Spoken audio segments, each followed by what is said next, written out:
Hello and welcome friends to this second and concluding lecture on this new topic that we have started, that is political theory and environmental ethics, and what kind of challenge that environmental crisis or climate change pose to political theory as a discipline.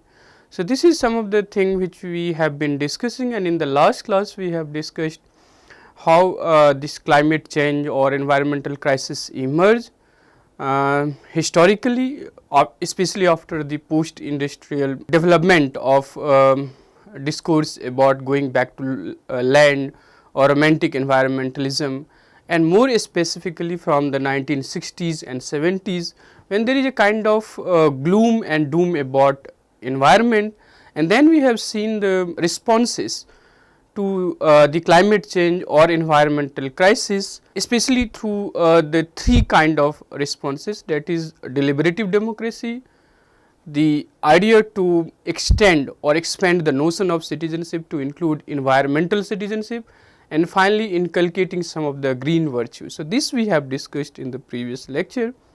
Today we are going to very briefly discuss this whole issue of climate change and different negotiation that have emerged to tackle or confront this climate change or environmental crisis, and we will focus more on this concept of environmental justice and how it tries to extend the understanding of justice that we have done as a topic separately in this course. So, how environmental justice expand those notions of justice, we will focus more on that.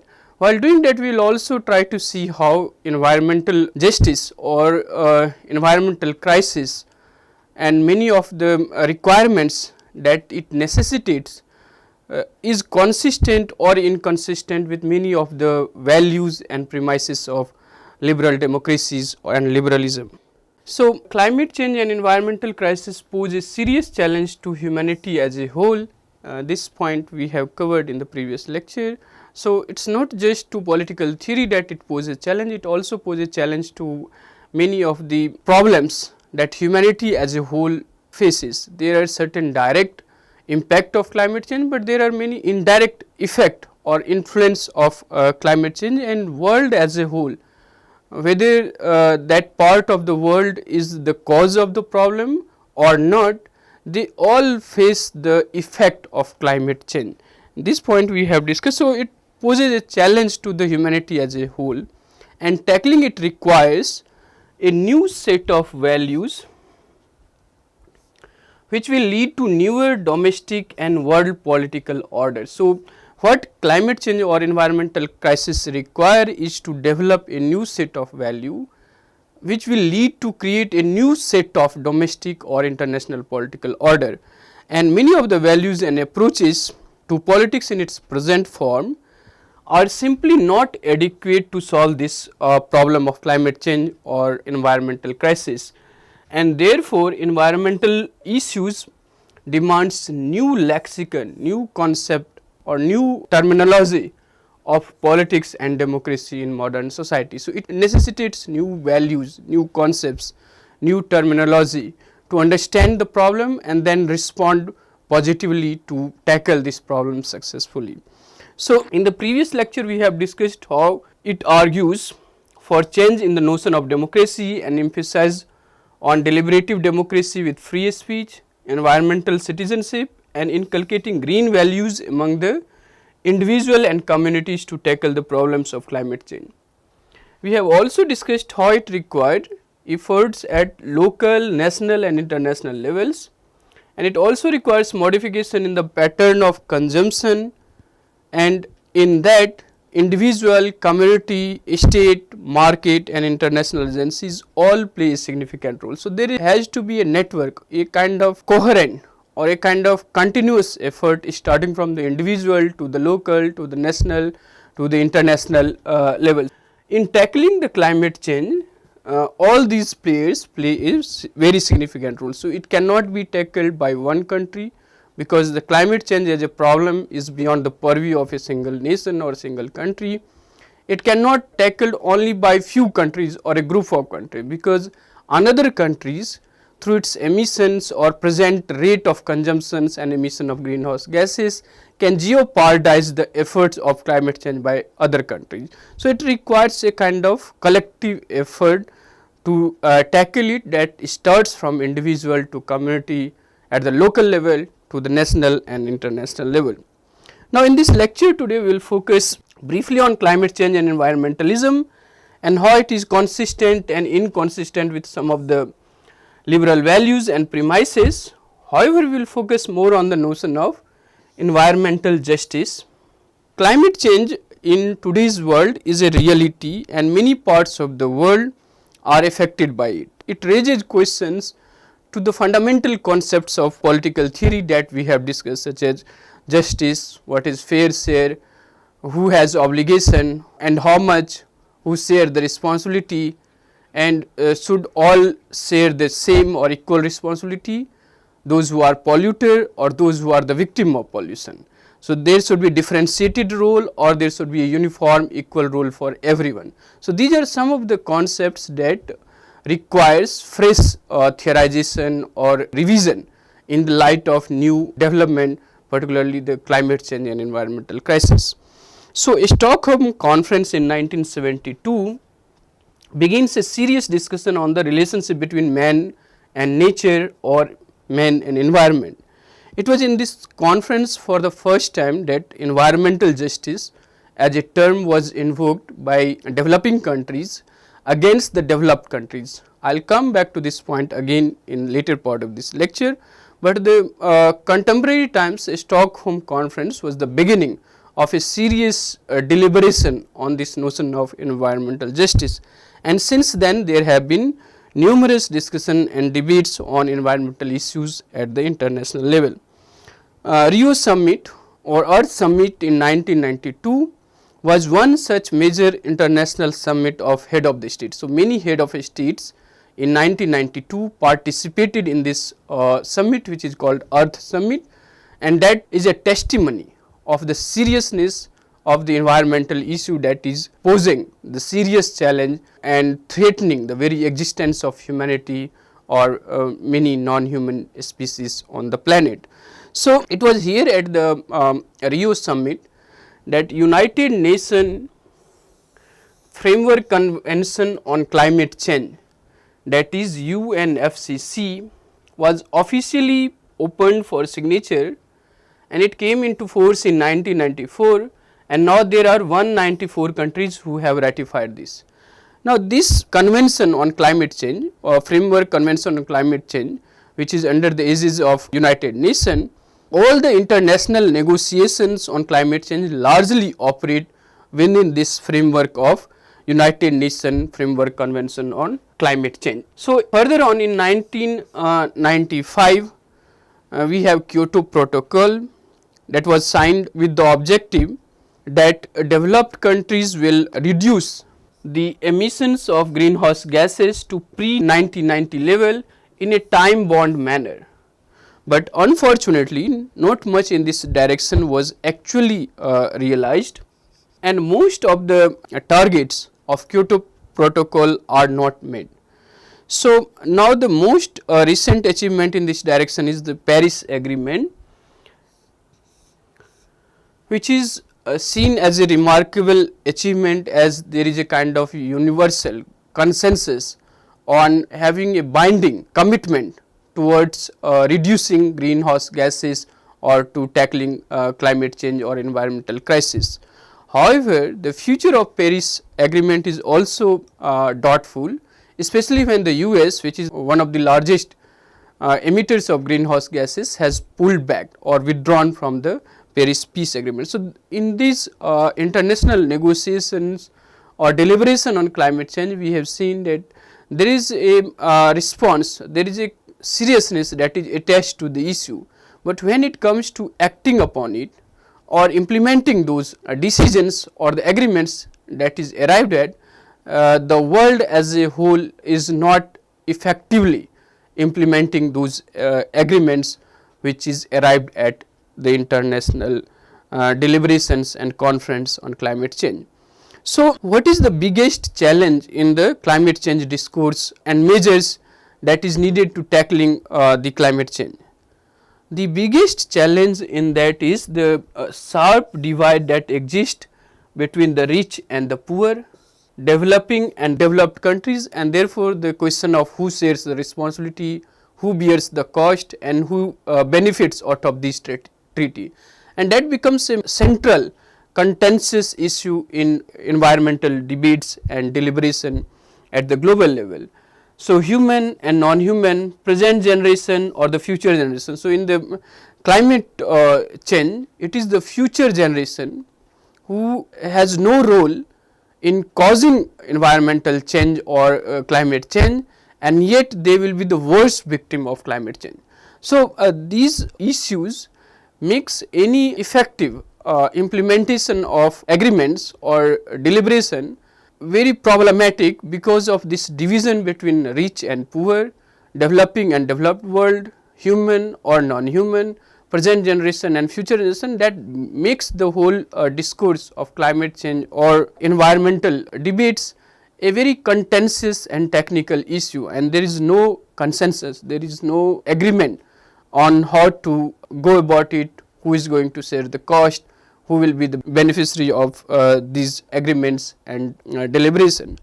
So, the scale of challenge is such that it requires the participation of all, be it individual, community, state, market or the global agencies. So, all should come forward to tackle this challenge, which requires the change in the values, lifestyles, the way we consume and so on. So, it requires a kind of concentrated or the collective effort to tackle because of the sheer scale of the problem of climate change.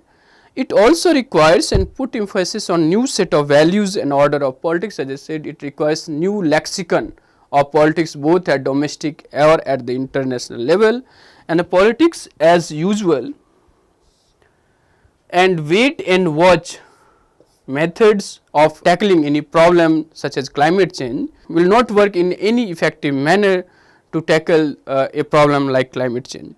So, the now question before us is, will international regimes such as UNFCCC or say Kyoto Protocol or Paris Agreement or empowered group of 21 and so on, will they work in an effective manner to climate change or global warming, or it is still the state within its territory which is more effective in implementing environmental laws. So, such as Germany or Netherlands or New Zealand and many such countries who are more effective in comparison to say international agencies or regimes who are responsible for tackling climate change or arriving at a consensus about responding to the climate change. So, the question before us is that, is it the international agency who should play a more decisive role or more influential role in tackling climate change? Have we achieved much out of the international conference, regimes or summits, or it is still the nation state within its own domestic territory that is more effective in terms of curbing climate change and global warming? This is still an open question, because while the states within its territory is trying to be more responsible to the environmental challenges, but then there are many states which is also giving priority to the economic development as it is understood today by neglecting some of the environmental concerns. So, then the international agreements or regimes play a significant role. However, on the other hand, the international agreements or deliberations is also not as effective as it should be or as it is expected. So, many scholars have now consensus that the approach of wait and watch and business as usual will not help in mitigating the climate change, and we may reach a stage when it will be too late to do anything about climate change. This remains an open question, not just for political theory, but humanity as a whole to how to go about it. Now, if we look at some of the consistencies and inconsistencies between environmentalism and liberal value, we will see how environmentalism pose a kind of serious challenge to some of the values and foundational premises of liberalism. So, it questions many core premises and values of liberalism, and it argues for various changes in such values or premises. So, first in liberalism, the argument is that state should be a neutral body. It should not take side, it should not take normative position. So, as an institution it should be a neutral institution without taking any normative side from any sections of the society. So, it should be a neutral entity or institution. And then the very premise of liberalism is there is a kind of divide between self regarding or the others regarding functions, and a state has a role only in others regarding function. Now, these premises of liberalism is challenged because it fails to recognize the role of individual, community and state in tackling climate change. In other words, it argues for a value committed and non-neutral policies of the state to set new values for the individual and communities to tackle the challenge and standards in the society. So, in contrast to the liberal idea of state neutrality or division of life between self regarding and others regarding, the environmental activists or the scholars argue to make a state value committed, and that value is towards the environment, protection of environment, safeguarding the environment, protecting the ecology, protecting the natural habitats and so on. So, the state to tackle environmental challenges and the crisis needs to be a value oriented state. It has to have a non-neutral policy that will lead or help in creating new set of values and standards in the society for the individual and communities to follow. So, state cannot act like a neutral agent without any concern to environment or other issues in the society. So, in contrast to the liberal ideal of state neutrality, environmentalism argue for a value committed non-neutral policies of the state. So, the premise of this argument is that everything is connected to everything else. So, in the liberal idea is that there is the sphere of life where the individual action is just limited to his own self, and it has no influence on the others, whereas environmentalism discourse believe in this idea of everything is connected to everything else. So, no action is innocent or in isolation, it cannot be seen or it cannot be understood in isolation, but it is always connected to something else. So, any actions of individual or community, whether it is self regarding or the other regarding, is always part of some problem or part of solution. So, there can be many examples of it. So, as an individual you may prefer to go for a walk in the wild or in the jungle, but also there may be some individual who want to have nice road to drive a car and so on. Now, these two kind of value preference, going for a walk in the jungle and having a nice road to drive a vehicle, is not consistent with each other. Now, how to develop a balance where the individual having the preference for going to a jungle for a walk and the person who want to drive a nice car on the road should be consistent with each other, and that is the real problem. So, for environment, your preference, your values or actions may either be the part of solution or be the part of problem. It cannot be something which is in isolation and just limited to one individual and his life alone. So, the environmental premise of arguing against state neutrality is this idea that every action or everything on this planet is connecting to everything else. Your habitat, your lifestyle, your consumption influence something else.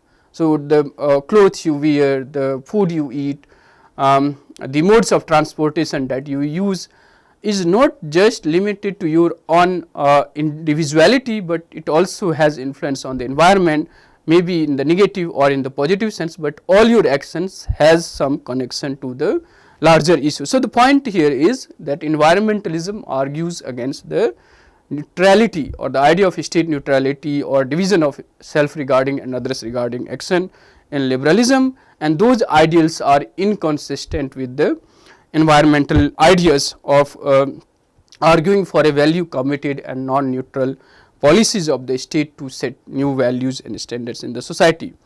So, the challenge for democracy and politics in contemporary times is to strike a balance between different choices and preference of individuals and communities in a manner that help in mitigating climate change, and that requires constant negotiation and renegotiation of many of the values through which or by which individual and communities live or organize their life.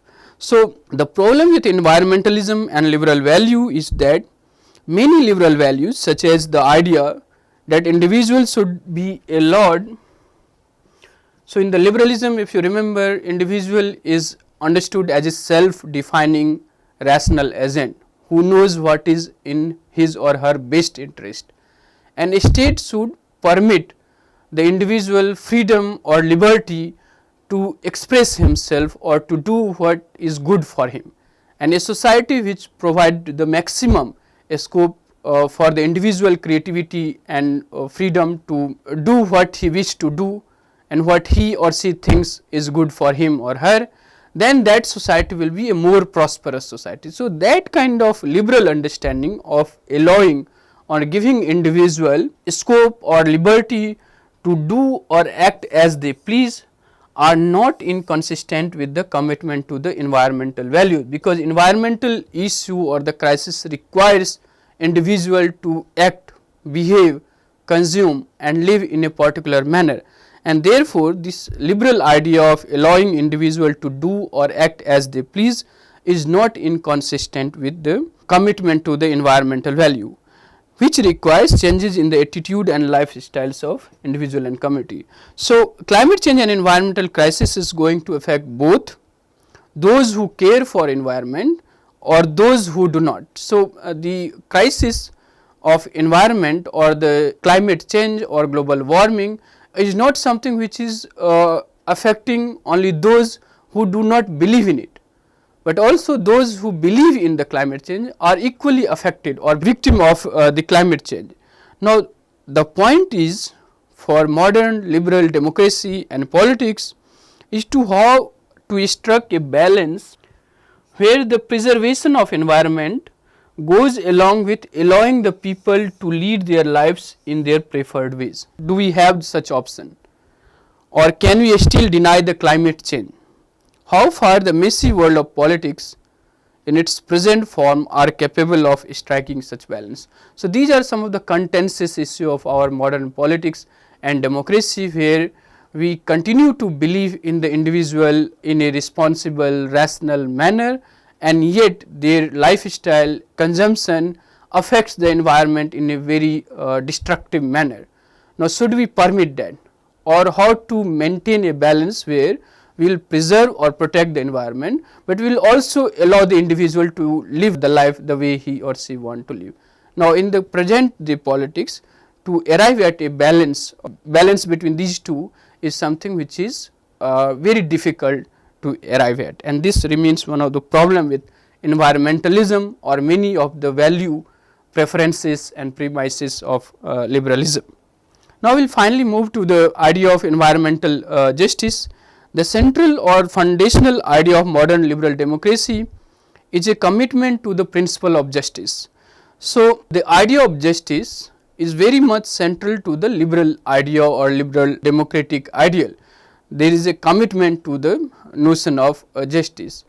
However, this idea is also central and very much central to environmentalism.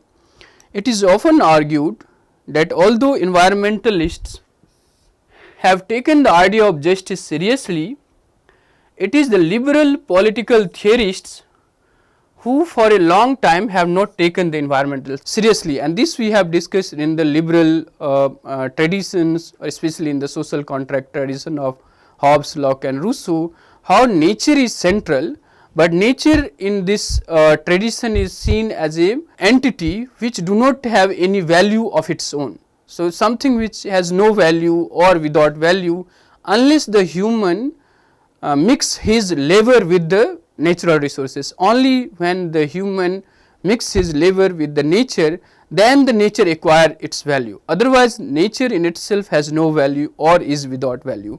So, the argument is in the environmentalism, whether justice is taken seriously, but many liberal political theorists have not taken the question or the issue of environment that seriously.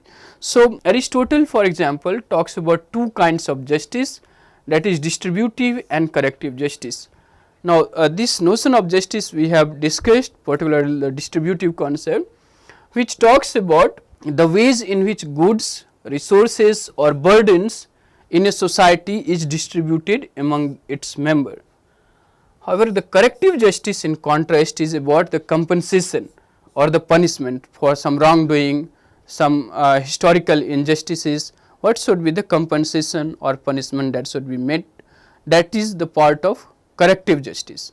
But justice is seen as a distributive concept which deals with how goods and resources and burdens in a society is judiciously or equally divided or distributed among its members. Environmental justice include both, although it focuses more on the distributive aspect of justice. So, if some has caused harm to others' natural habitat or natural resources, then corrective theory of justice applies.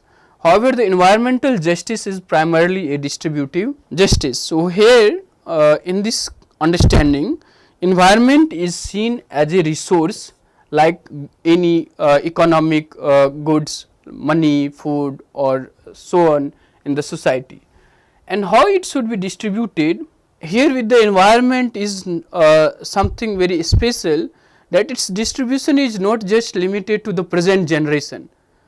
So, the question for judicious distribution of natural resources is not just limited only to the human or just to the present generation, but it also includes how environment and clean environment is made available also to the future generation. So, how it should be distributed not just among the present, but also among the future generation necessitates the principle of distributive justice. However, unlike other resources, environment cannot physically be transformed from one community to the other community, and therefore, the distribution of the benefits and costs of environments requires principle of justice. Now, how exactly this cost and benefits are decided? What principles of justice are deployed for its distribution, and who are the subject and beneficiaries of such distribution are open questions. So, it is about distribution, but on what principles it should be decided. So, as I said that there are countries who played major role in polluting the environment. Now, when it comes to bearing the cost of such pollution, should the victim of climate change or the polluter bear the same cost or equal cost, or there should be differentiated role or differentiated principle. So, these are some of the things which remains open for discussion and deliberation, and there is no universal consensus on these questions, and these are still being discussed and debated in climate negotiations locally, nationally and globally as well. So, since 1970s, the idea that environmental justice is global in scope has been discussed, as I said, in the Stockholm Conference in 1972. So, for the first time at the United Nations Conference on Human Environment in Stockholm, the idea of environmental justice was introduced by developing countries against the developed countries' demand or claim over clean environment and ecology, which was available mostly in the developing countries. Now, after the publication of Global Warming in an Unequal World, a case for environmental colonialism in 1991 by the Indian environmentalist Anil Agrawal and Sunita Narayan, the idea of environmental justice was more seriously discussed and debated. So, the argument for environmental justice is largely coming from developing and least developed countries, which argue that rich countries are responsible for many of the environmental challenge. As in the course of their development, they emitted disproportionate amount of toxic gas and waste, and they continue to extract more than their fair share of earth resources. So, the idea of environmental justice is largely invoked by the least developed or poor countries against the rich or prosperous countries because of their role in polluting the environment, and also in the present day their extraction of earth resources more than their fair share in the planet's resources. So, one of the example that is often given to understand this proportionate cost and benefit of such discourse is the consumption of or emission of greenhouse gases by different countries. So, for example, on a per capita basis, Americans emit 5 times as much carbon dioxide, which is one of the greenhouse gases causing climate change and global warming. So, on per capita basis, Americans emit 5 times as much carbon dioxide as a Chinese and 10 times as much as an Indian. So, the share of burden should just be equal, or it is in proportion to their role in polluting the environment or causing the climate change. So, although China and India's share of greenhouse gas emissions has been increasing, but in comparison to the global north or the prosperous countries, they are still in the phase of economic development or social transformation, and to be responsible to the climate change or environmental protection, it requires some serious rethinking about development and so on. So, United Nations Framework Convention on Climate Change set the goal as stabilizing greenhouse gas concentration in the atmosphere at a level that would prevent dangerous anthropogenic interference with the climate system. And the UNFCCC operates on this principle of common. So, all the nations of the world has a responsibility towards climate, but that responsibility is not equal. It has to be common but differentiated responsibility, and that is the overall framework in which the climate negotiation and climate change deliberation operates. So, there are many negotiations still going on to achieve this target, and the latest among them is the Paris Agreement, as we have discussed. So, one of the model in environmental justice is, besides this corrective or distributive notion of justice, the model of participative justice, and this is argued by Iris Marion Young. And in this model, emphasis is on the participation of different stakeholders in climate change negotiation. So, people object not only to the fact that they were subjected to risks, but also to the fact that such exposures to risk are without their consent. So, they were not given participation or enough participation while climate change or climate mitigation discourse are taking place at different levels. So, those who suffer most are not often at the table of negotiation. So, for example, sea level rise can completely destroy countries like Kiribati or Maldives. So, these countries may be virtually non-existent because they will be below the sea level. So, their land mass will be under the water. Many countries in Caribbean or elsewhere will be ravaged by more intense and more frequent storms and hurricanes. Countries like Bangladesh may suffer from catastrophic floods and so on. And still these countries have hardly any effective voice in the climate change negotiation. So, this participative model of justice in environmental discourse requires more and more participation of those who are the victims of climate change or worse victim of climate change. So, many of these countries denied participation not because of political or institutional failures, but often they are not recognized as equal player in the realms of discourse on environmental justice, and this is not new, as we have discussed in say equality or justice, that how a society excludes certain groups such as women, children, aliens or foreigners from their idea of say citizenship or equal citizenship or free citizenship and so on. So, that requires constant struggle, constant expansion of democracy to include those who were excluded. That is also happening with climate change discourse, when there are many victims or the worst victim of climate change not given equal participation in climate change negotiation. And participative model of environmental justice talks about making their negotiation more democratic, more participative, especially of those who are going to be the worst victim of the climate change. So, besides that, there are many scholars and environmental activists who argue that there are many entities such as plants, animals, species, ecosystems, geological formations such as mountains, rivers and lakes and so on, who cannot speak for themselves. Now, the change in the environment also affect them, who cannot speak for themselves. So, in the climate change discourse, they should also be included in the debates, and in fact, many countries now began to recognize the rights of non-human entities such as rivers, mountains, planet and so on. So, environmental justice has different models. We have discussed the corrective model of justice or distributive model of justice, which is equally applicable in the environmental discourse.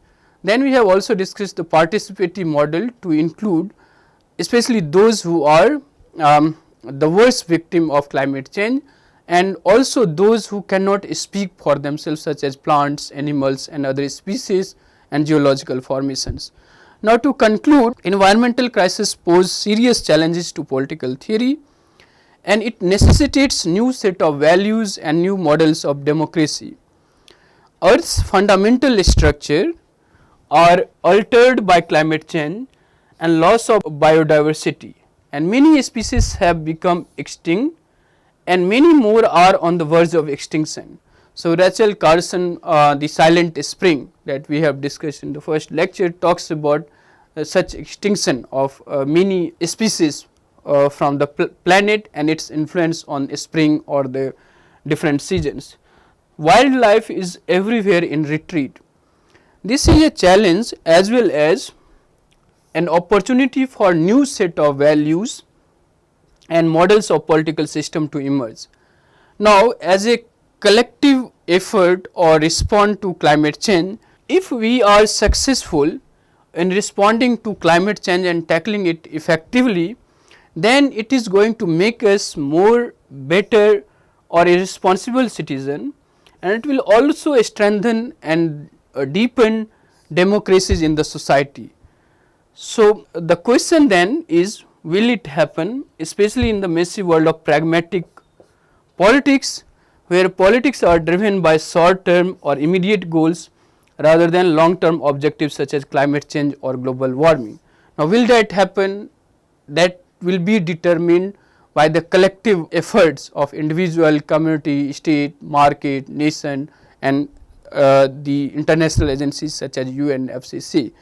So, their efforts collectively will determine how far we are successful in targeting the objectives of achieving the goals that is set for controlling or tackling climate change. So, there are many hopes, such as many countries have legislated environmental laws. In fact, many countries recognize the clean environment rights to its citizens. So, including in Indian constitution article 21, which talks about right to life, is also interpreted as right to clean environment. So, right to life is not just about living and breathing, but it also includes a right to clean environment. Similarly, many countries recognize such rights of their citizen and also future generations. So, for example, in 1970, Senator Gaylord Nelson in US argued that every person's inalienable right to clean environment must be included in the US Constitution. Although this proposal was defeated, but subsequently 16 US states and about 130 countries including India and China included protection of environmental laws in their constitution. Now, so these are the positive steps in changing or changing the norms or the existing behavior or lifestyle or consumption of individual society in terms of becoming more and more responsible to the environment or the protection of environment. but there are lot more that is needed. So, there are positive steps, but then there are many more things that is needed to tackle this challenge, and most importantly we need to change the value which will ultimately lead to a new lexicon of politics, state, democracy, citizenship and so on, that will help in expanding the notion of citizenship and also the democracy. So, environmental crises do pose challenge to political theory, and some of the concepts of political theory requires revision or re-theorization in the light of newer challenges of climate change or environmental crisis. And as I was saying, that political theory is about engaging with the real or the pragmatic issues that humanity or society as a whole is facing, and the contemporary challenges in 21st century, and the biggest among them is the climate change and global warming. So, how political theory help in theorizing certain new terminology, new concepts or value premises to help those environmental changes. Some of these we have covered in these two lectures. So, that is all in today's lecture. For today's lecture you can refer to some of these books like Godin Robert, Green Political Theory, from Katrina McKinnon, again Issue in Political Theory, that is a very good chapter on environmental justice, to understand environmental crisis or climate change, and how democratic response to climate change can be the effective measure to tackling climate change. And also John Hoffman and Paul Graham you can refer to understand some of the themes that we have discussed in environmental ethics and political theory. So, that is all in today's lecture. Thanks for listening. Thank you all.